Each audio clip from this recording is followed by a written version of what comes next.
warm, welcoming applause for Ermin Tabakovic.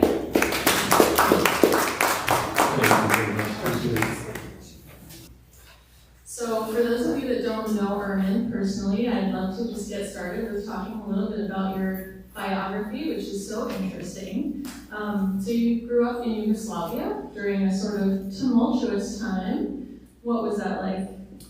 Yeah, I was born in former Yugoslavia. It used to be a beautiful country. Actually, I spent a couple of years there. Actually, our neighbors, neighboring Croatia, back then Yugoslavia. Beautiful country in the southeast of Europe, between Austria and Greece and the east of Italy. I was born in 1980, so obviously the 80s were beautiful times for me as a kid. Growing up in Yugoslavia, it was a multicultural country, same as the U.S. We grew up with the U.S. culture a lot too. So it's not a communist country per se. It's more like a socialist / democratic country, especially after the dictator died in 1980. So growing up as a kid in Bosnia, I grew up in a little town in northern Bosnia now, northern Croatia. And when I was a kid growing up, I was telling them the other day, I got influenced a lot, even as a young kid, by some of the monuments that were surrounding, let's say, my hometown. These were, or are, they still exist, Second World War monuments depicting, Second World War scenes and heroes and whatnot. So anyway, these were like brutalist type of structures, really huge, beautiful forms, beautiful sculptures almost. So that's something they would, go to school, teachers, we would have these little class trips and it would be taken to see some of these monuments. I always loved seeing that, so it really inspired me a lot. Especially this work that I do today. That's something that stuck with me a lot, growing up. Again, in former Yugoslavia at that time. And then obviously the war happened in the 90s. The country split apart, and initially the part where I'm from became Bosnia. So that was a very tumultuous and turbulent time. Left a really strong mark, not only my psyche, but everybody's psyche that lived there, because we all had to escape the war, including my family, and we ended up moving to Germany as refugees between 93 and 98. We lived in Berlin, so I actually went from a small town in Bosnia or in Croatia to a huge, big European city in the early 90s that actually was going through its own historic and tumultuous times. The Berlin Wall just came down. We got to Berlin in 93, so like 3 years right after. And we lived in East Berlin, West Berlin. So we lived in Berlin for 5 years. There I got introduced to graffiti. Street art was big there. I immediately got attracted to it, so I was part of that as a teenager. And then in 98, we ended up emigrating to the United States. We couldn't stay in Germany anymore as we were refugees, so our status expired. So we had to, we couldn't go back to Bosnia because it was still tumultuous times. So my family decided to move to Florida. So we settled in Tampa Bay. Of all places, Tampa Bay. Sublime to the here. Exactly. You briefly mentioned that you did graffiti when you were in Berlin, and I know you did it with a little rowdy group of teenagers. That's right. How do you think that early artistic expression shaped you? I guess my early artistic expression even started in Boston when I was a kid. I always had a tendency to draw and paint, and when I was in school, my art teacher would always, he was an artist himself, so he would help me spend time in his own studio, which is behind our classroom. So I guess he noticed immediately when I was even 6, 7, 8 years old that I had some talent. So he would let me spend time in the studio, so that was great. So even as a kid, I had that, the feeling for art, and then getting to Germany, the graffiti definitely influenced my current work. I would say a bit, not a lot. But graffiti was more like being a teenager, being in a new culture. It was like being rebellious a little bit, doing rebellious things in that city at that time. And from what I did, some of the graffiti things that I did actually still stand in the city. Still in it. That's awesome. So you moved to Tampa Bay and you started going to college and you were studying graphic design. What about graphic design really spoke to you? So when in '98 we moved to the States. '99 I started going to St. College. Picked up different classes. I initially wanted to be an architect because I always had an affinity for architecture. I started taking some architectural classes. I loved it, but I felt like it was too stringent, maybe too. There were too many different things with engineering, and there wasn't a lot of freedom, artistic freedom that I felt. And then I also did take some graphic design courses. I did take design courses, art history classes. That's why I got introduced to fine art. That's how I started discovering artists from back in the day, like the Cubists and Constructivists and Surrealists and the early 19th or 20th century European artists that were part of a lot of those movements back then. So that definitely influenced me a lot. So you mentioned art history a little bit. Who are some of the artists that really influenced this body of work?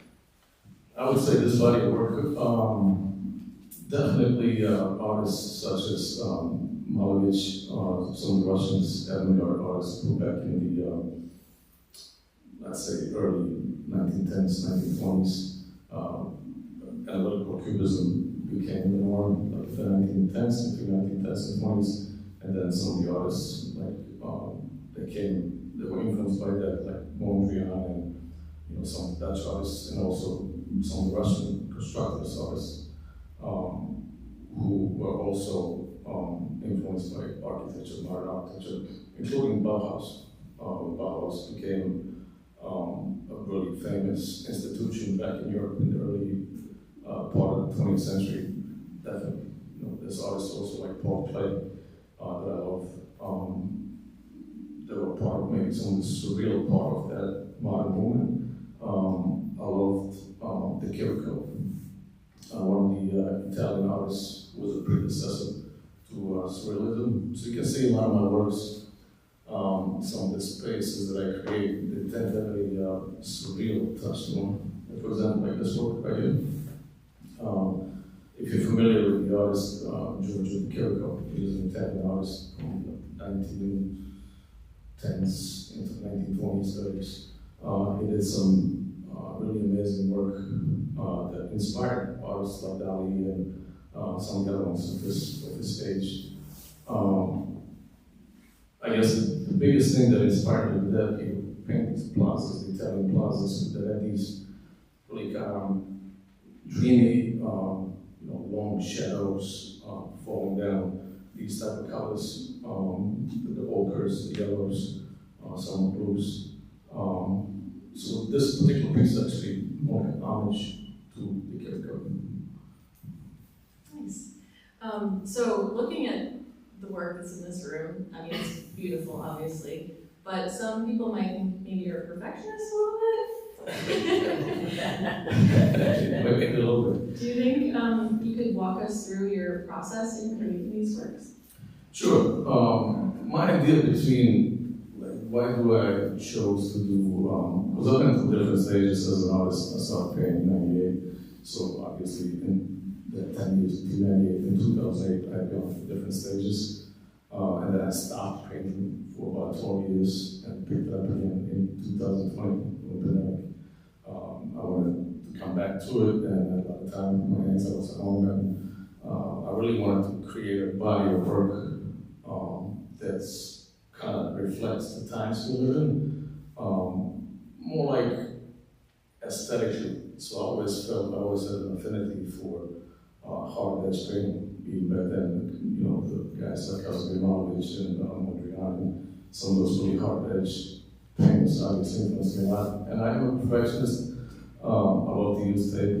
I think it's almost like maybe like a kind of craftsman, mechanic or something, you know, like, but when I use the tape, it's very involved. Tape is just a tool that I use as a pencil or whatever else tool we may use to paint. But anyway, the hard edge style that I chose, I feel like we live in a digital age. Obviously, computers, you know, when the advancement in the applications that are being used these days, I mean, from Photoshop, when I initially got a computer back in 2000s, you know, big computers, a big just with my phone, and I was telling my wife, like my phone is actually stronger, you know, it's got more capacity than, let's say, some of those big computers, desktop computers from back in the 2000s. But even back then, I remember I was always using a computer to sketch, just using the basic art program, just to play with the forms, play with the shapes, always like that. So again, I wanted to, in 2020, when I was thinking like, which direction do I want to go, what I want to do, I wanted to create art that, again, resonates with our times, but also points to the future. When somebody looks at it, I want to feel like they're looking into the future.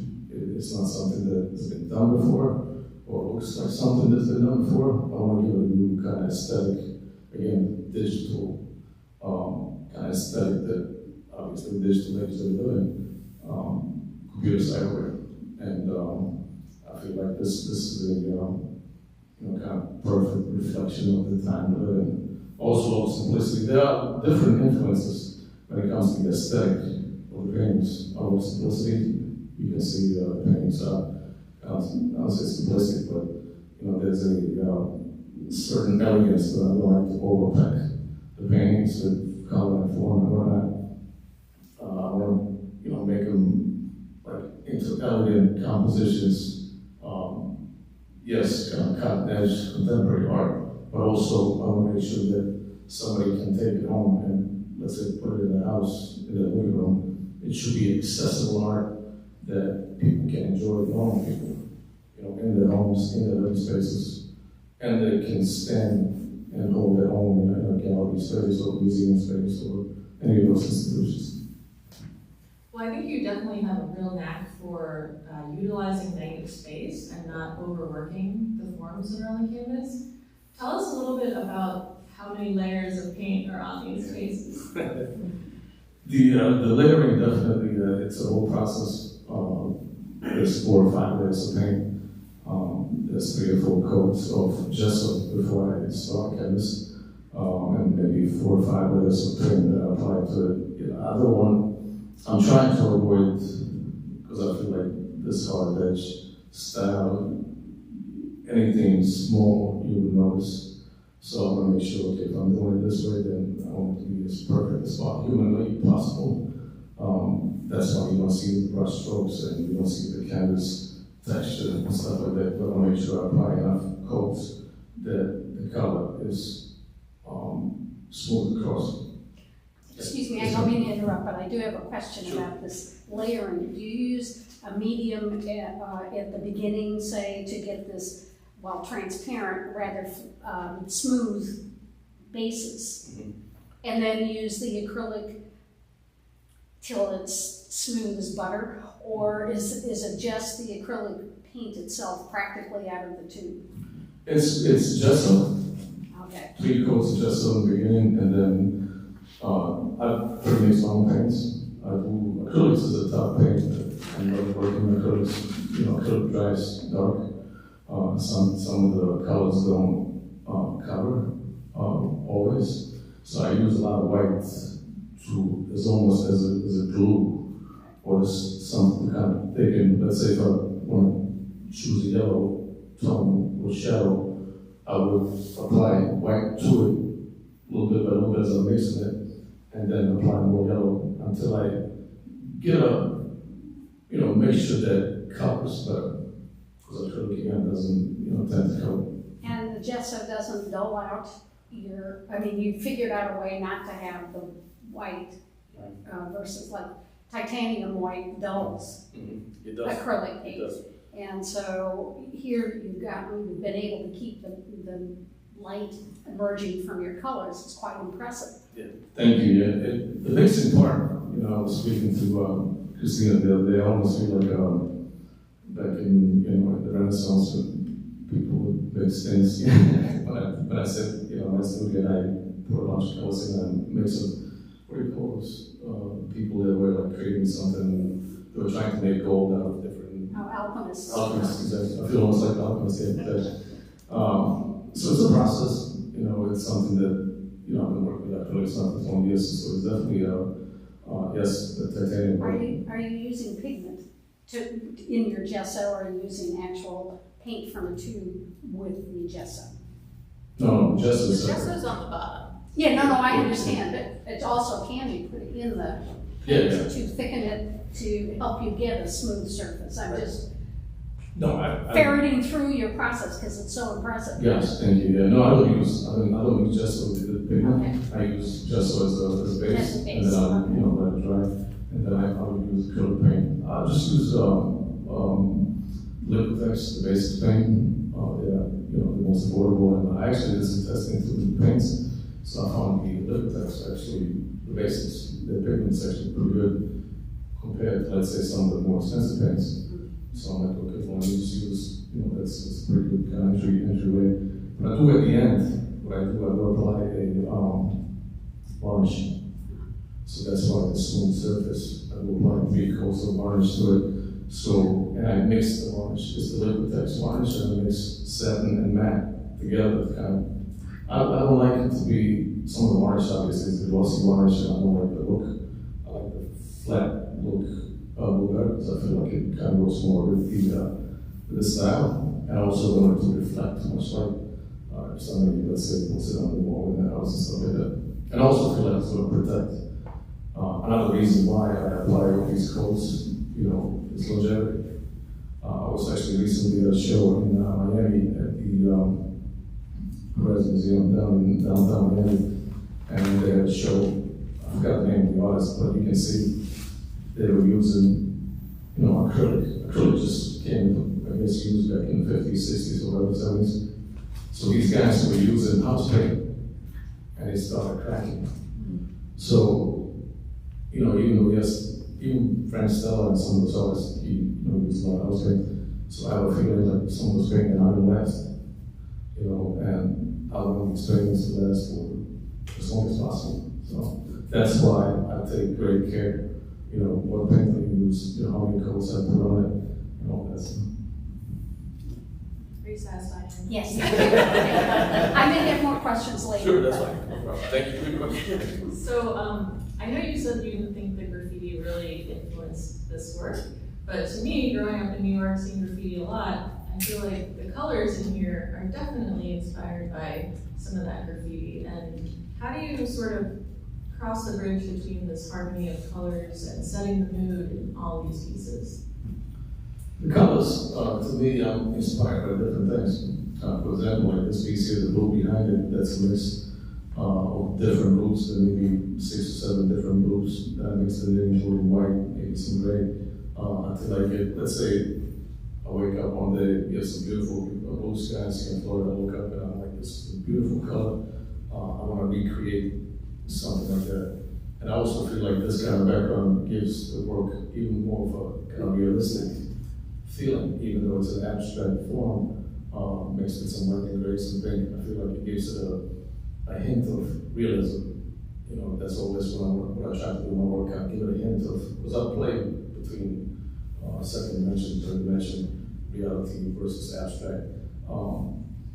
So using some of these, let's say, that natural colors, like in this piece over behind there, I also feel like it kind of gives it a hint of, let's say, in these paintings, I was influenced by, I was at the Baril Museum recently, and I love the colors that they use. Some of those old masters from back in the day, like some of the umbers, and you know, some of the earthy tones again mixed with some of the plastic colors like orange and blue and stuff like that.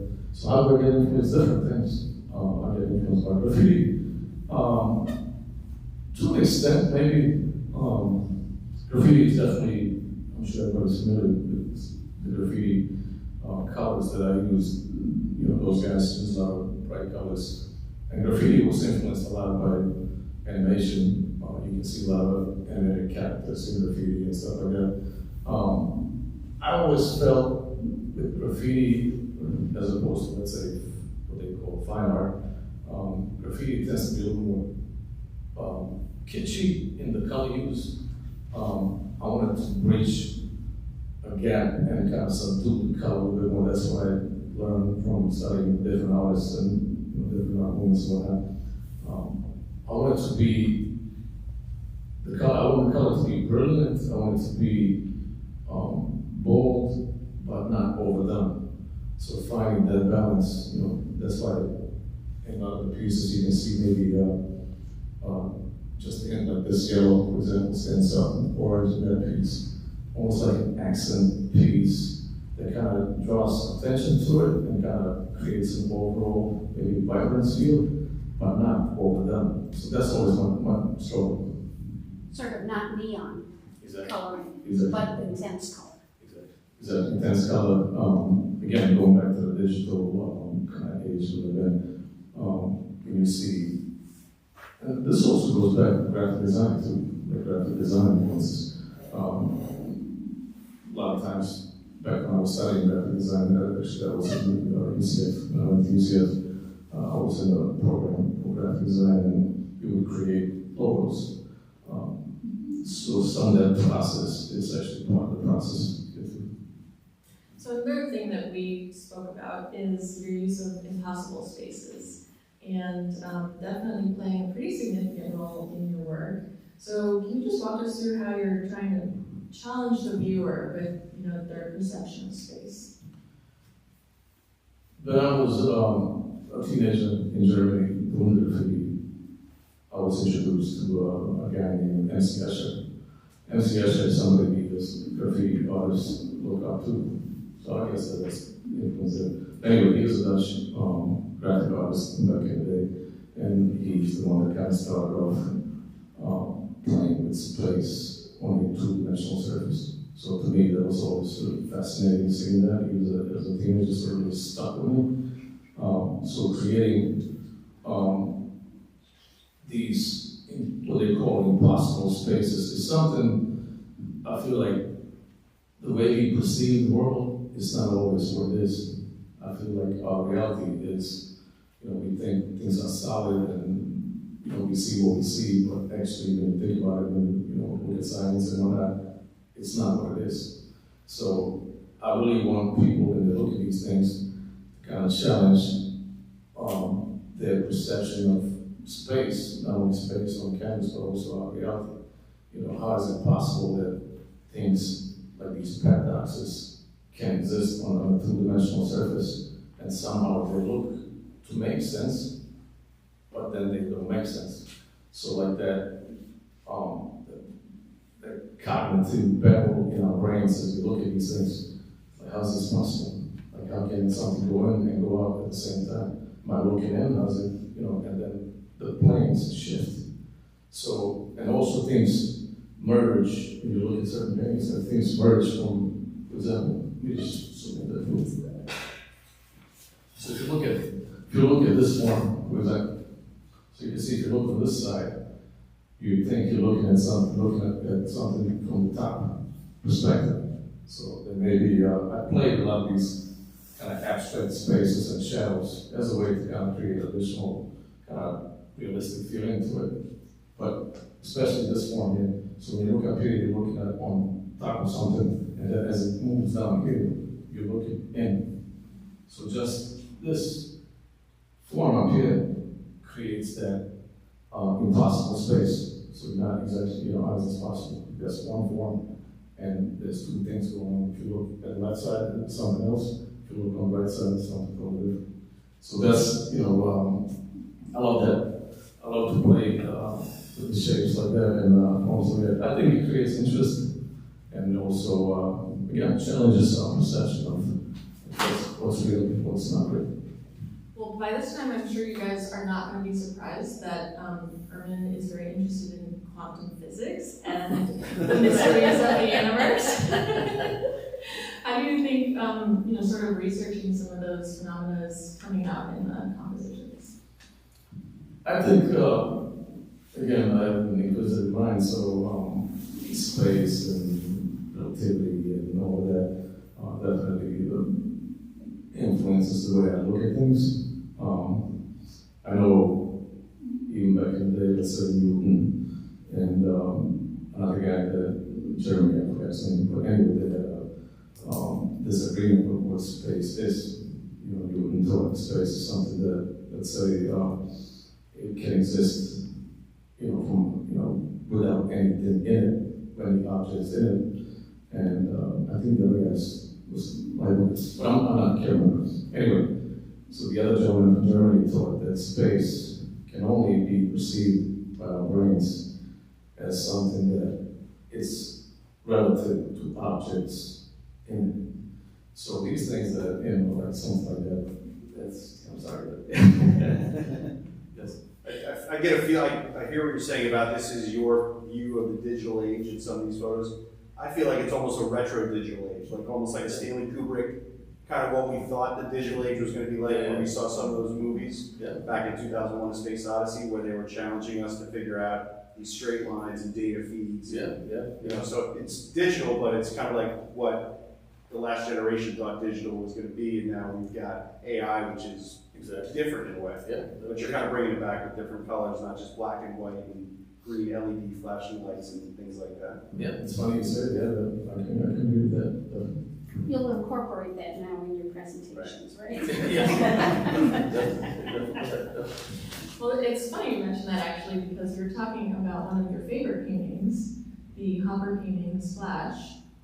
And if you're familiar with that painting, it definitely has some resonance here.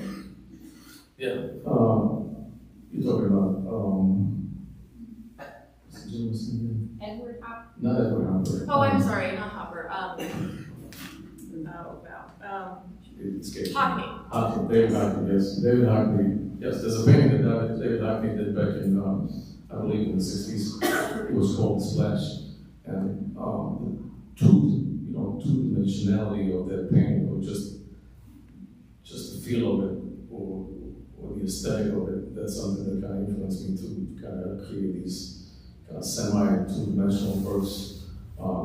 Also kind of, not split, I hate to use that word simplistic, but the level of minimalism in it that kind of makes people contemplate things. So, but also creating these abstract spaces, definitely not being Splash. So you mentioned a little earlier, you started this body of work during the lockdown time during COVID. Yes. Do you feel like the compositions have a sense of loneliness in them? I would say so, yeah. I've always been interested in existentialism. My last body of work between 2006 and 2008, just before I stopped painting, was definitely very involved with existentialism back in the 2000s. If I remember some of the upheavals, 9/11 and all different things. And then I was in my 20s and thinking about my past and all that. So my work back then was definitely very existential in nature. So these works, there's definitely, I would say, not a hint, but there's a percentage of existentialism in it, yes. Or what the Curator called metaphysical. They called it, before surrealism, they called it metaphysical painting. So that's definitely part of that. But when I look, what I get influenced by too is spaces. So empty spaces, be it architectural, be it something that, let's say it's a building and surrounding the building, different things. So those type of spaces, when I look for, when I look for ideas, when I look for influences, I look at a lot of architecture. I do also do black and white photography a little bit on the side, and I love to photograph architecture. So I'll go out, if you see me at night in Tampa, so I'm taking pictures, that's me, so. Well, so you're also out at night in Tampa fishing. That's right. How do some of those nights come into the work here? Definitely, I love to fish. I'm a night person. I'm a paint at night. I don't like to wake up every morning, so morning time is definitely not my time. But I do stay up late, I paint at night mainly. And yes, I like to go out there and fish, but not mainly just to fish, I like to be in the nature.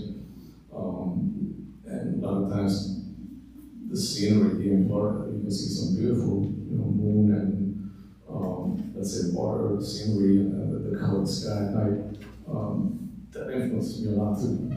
You can see a lot of the circles in some of the pictures. These are abstract scapes of sort. Really influenced by, let's say, a lot of times I look up and I see full moon against, let's say, some random roof or next to some building or something like that. So that simplicity, there's something poetic about it to me. And I'm hoping you can tell us a little bit about the title of the show and the titles of the work. If you guys aren't familiar, all the pieces are titled Take, Number, etc.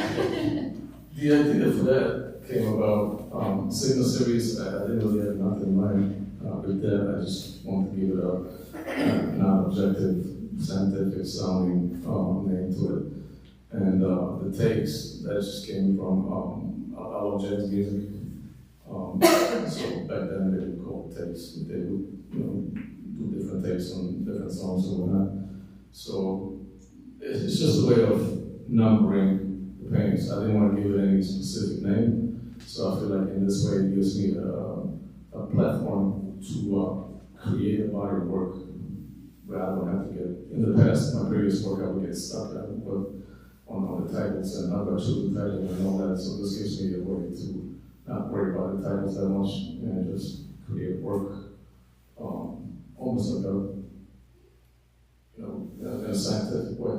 There are explorations. When I say take, I may take a composition and let's say I don't like the colors, I like that, I can go back in and I can change the colors, I can change little things around and call it another take. So it's just a way of keeping it together in mind. Is the number system sequential in terms of the first paintings you started? Okay, Yes. so it shows where you started and where you. Yes. And so you mentioned a little bit, sort of recontextualizing the colors in the same composition, and you do a lot of that in your computer work. But when you're painting, I know you edit a little bit. So how do you decide when the painting is finished? Obviously, I sketch using my computer, so I pretty much finished the sketch. This type of work, the style doesn't allow for mistakes. So if I make a mistake, and you can see maybe in some that you can see slight changes, so that doesn't bother me too much. But I've gotten definitely much better at, this is the composition I want, and when I lay it out. So I guess the initial stages of drawing down the composition that I've sketched out on my computer, that's the main stage, and that's where the painting really happens, because I have the color and everything pretty much figured out. It's just kind of put it on canvas and then mixing the colors to kind of make it look the way I sketched it out.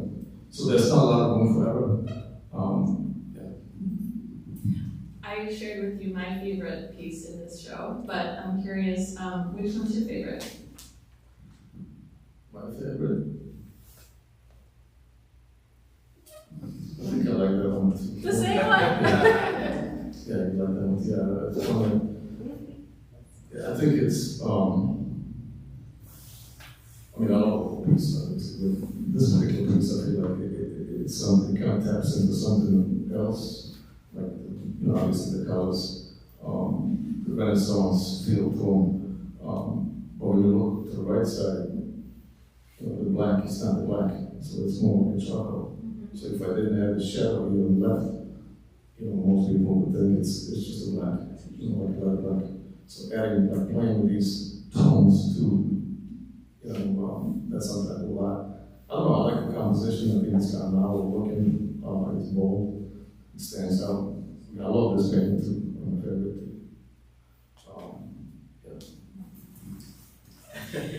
too. Yeah, well, so we talked a lot about, your influence from brutalism and a little bit of interior design.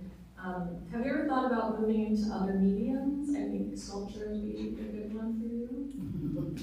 Yeah, maybe down the line. I wouldn't be opposed to that, creating sculptures if I had the means, yeah, for sure. So what's next for Ermin after this? What are your artistic goals for the future? I guess my goal should be to get the works out there, get exposure and stay consistent. I would say stay consistent with the style and do further explorations into it. I feel like the style itself and the things that I'm into that lend themselves for kind of long-term exploration of the possible space. I feel like I'm not bound by really anything because I have the series, I have the takes, and I can just keep going.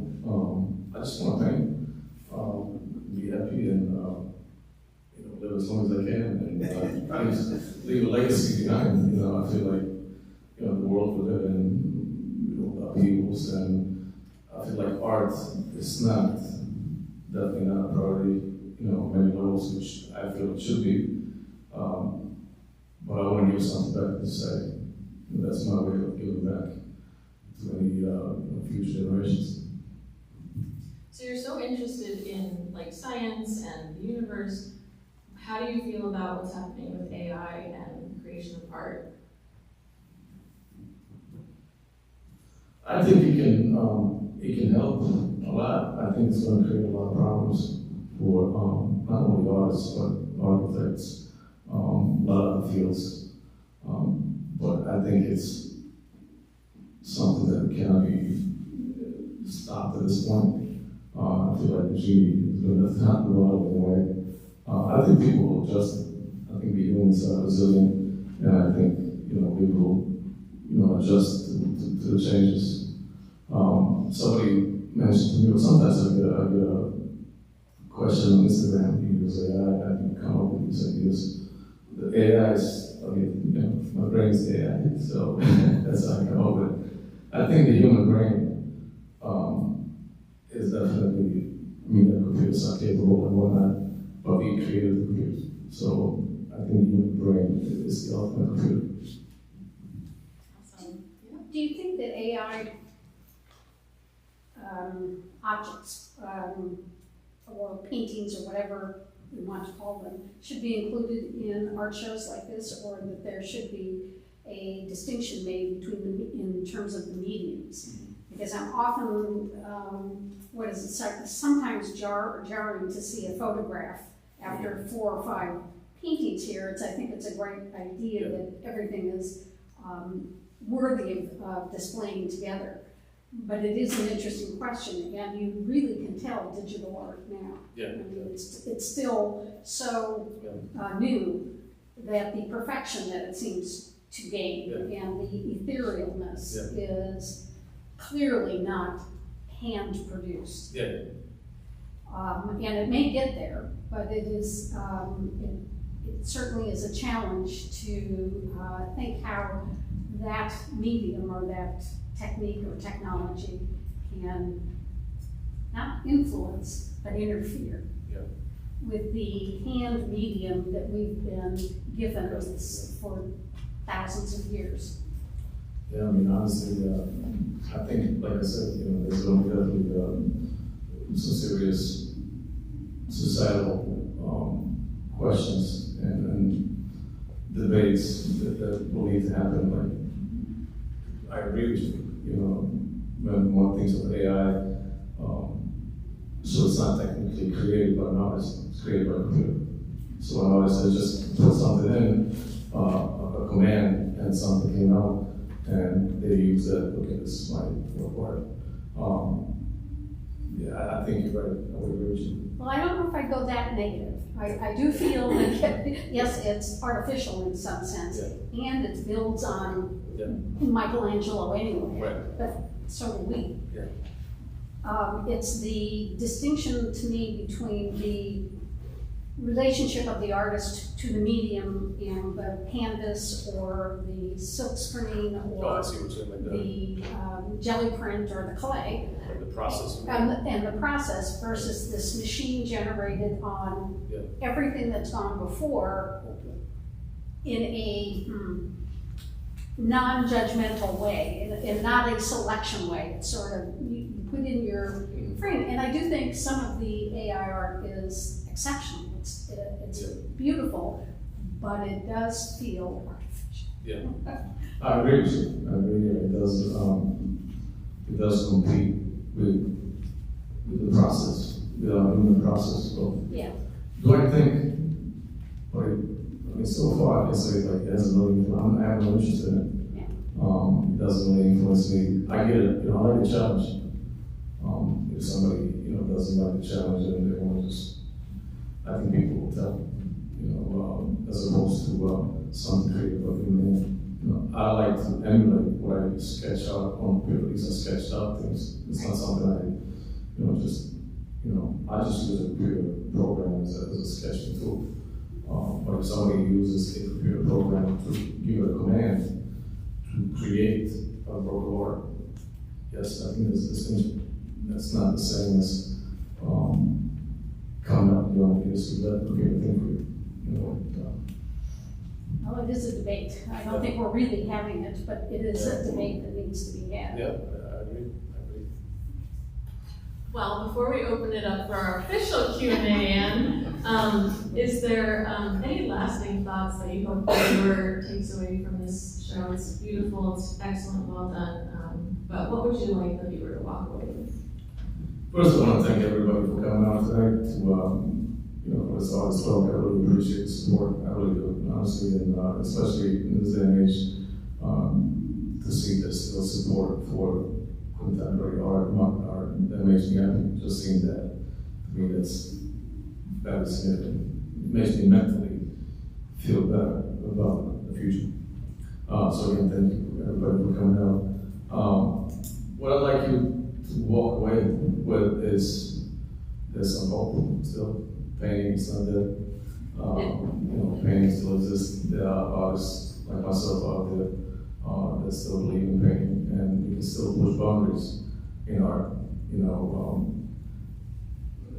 That's what I strive to with these works. I want to push boundaries, aesthetic boundaries of modern or contemporary art. So when somebody looks at these paintings 100 years from now, where they look back at Cubism, they can hopefully say, okay, this guy lived in 2024 or 5, this is when he painted these, and it kind of looks like that age. So that's my goal, and hopefully you can, walk away with that, and just keep supporting contemporary modern art, or any art. I think that's very important for society. Thank you so much, Ermin. It's been such a pleasure. Thank you.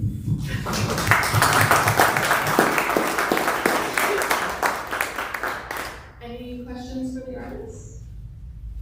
I have one more. Good. We heard about your process a little bit, but once you conceive of what you want to put on the canvas, how many hours does it take to actually get to the finished product? It would take about anywhere from a week, a couple of weeks, maybe I'd say hours, maybe like 50 to 60 hours. Sometimes, my wife can tell, I have a day job, so let's say I come home and I would paint for 7 or 8 hours straight. I'm not consistently just painting. It's a lot of it is just waiting for the paint to dry, and because I have to block off sections with tape and painting certain shapes, and I have to apply 3 or 4 or 5 coats of paint. So it's a very tedious process, yes. So I'll say, about a couple of weeks.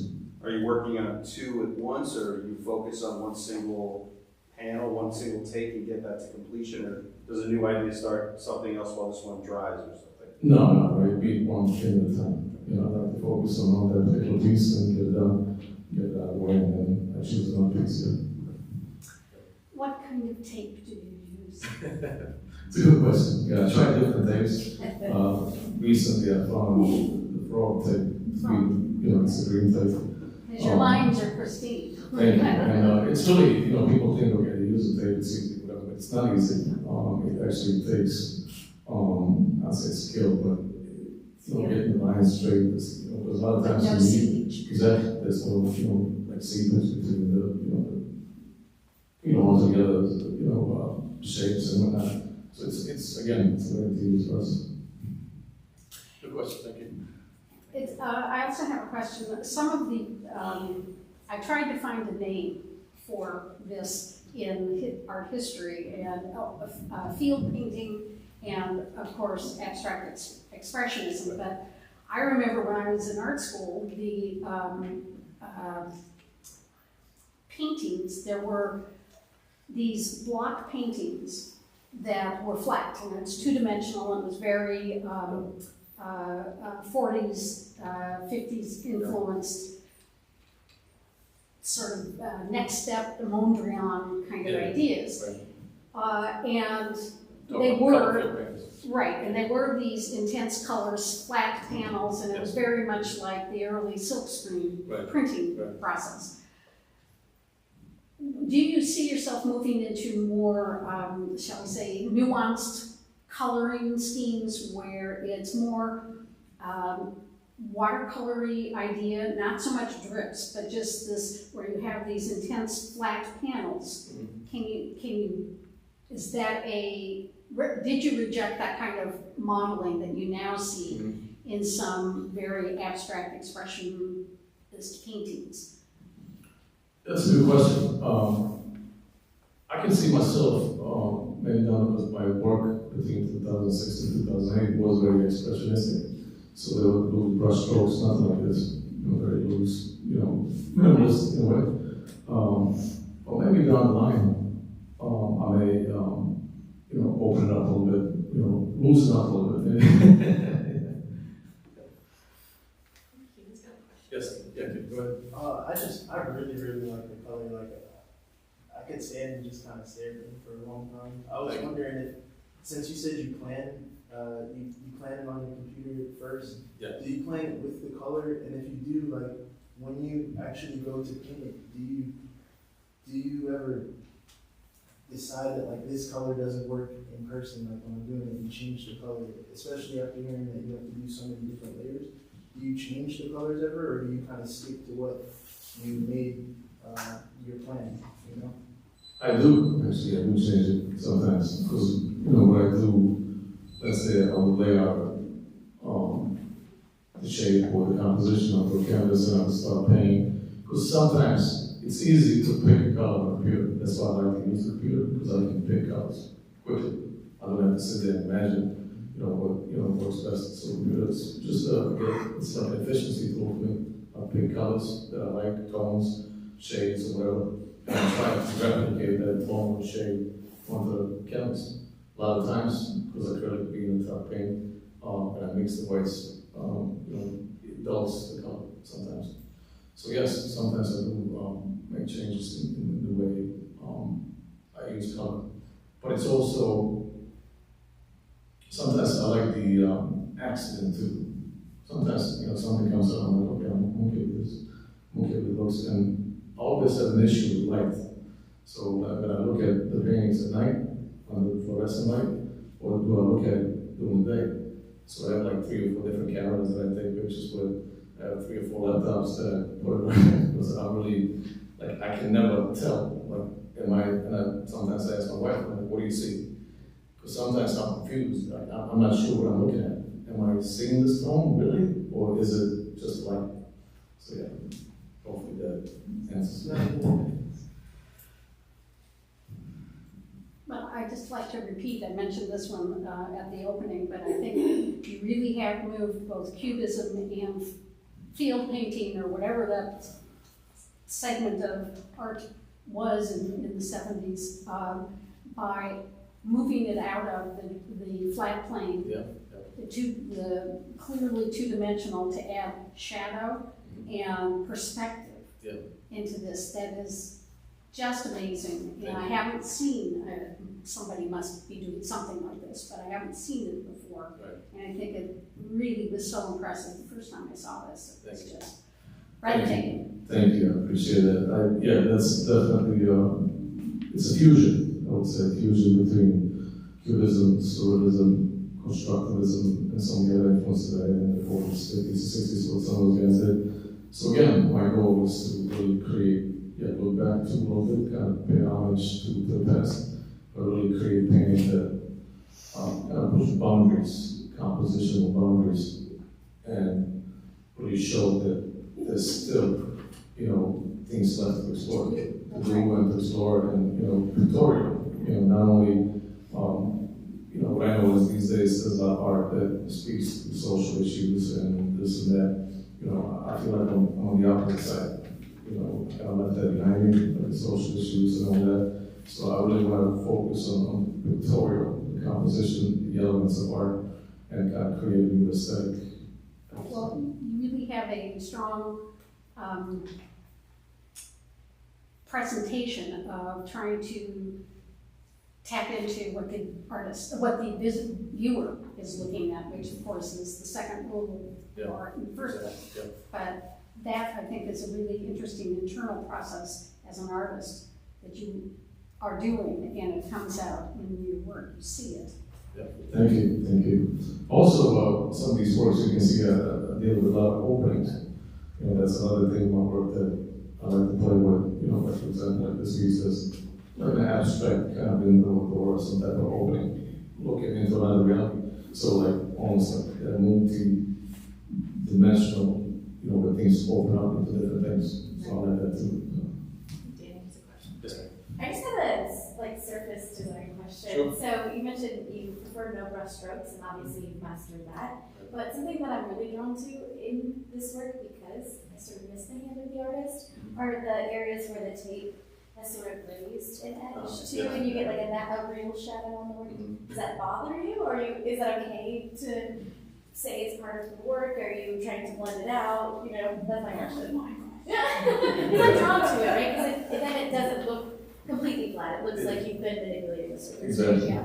Yeah, I mean, initially it would bother me, but now it doesn't, because I agree with you that, it has to be, otherwise I'll be an AI robot. Definitely not a robot, so there has to be a little bit of, a human hand kind of showing there. It doesn't really bother me, I think, actually somebody asked me, like, is this, you paste something on it? Like, is it like paste it? I take a sheet of paper and paste it on. So it kind of gives it a little bit of dimension to it. I feel like, so it doesn't really, no, it doesn't bother me. As long as the line is straight, really straight. Sometimes when it's raised too much, I cut it down and I redo it. But when it's slightly raised, it doesn't bother me. Yeah, I think it affects the viewer in that sort of 6 foot radius, right? So I wouldn't notice it from this other side of the room, but it makes me want to get really close. Yeah, to those edges. So you can kind of see some of the process, Any other questions for Ermin? Thank you so much. Thank you so much. Thank you. Thank you.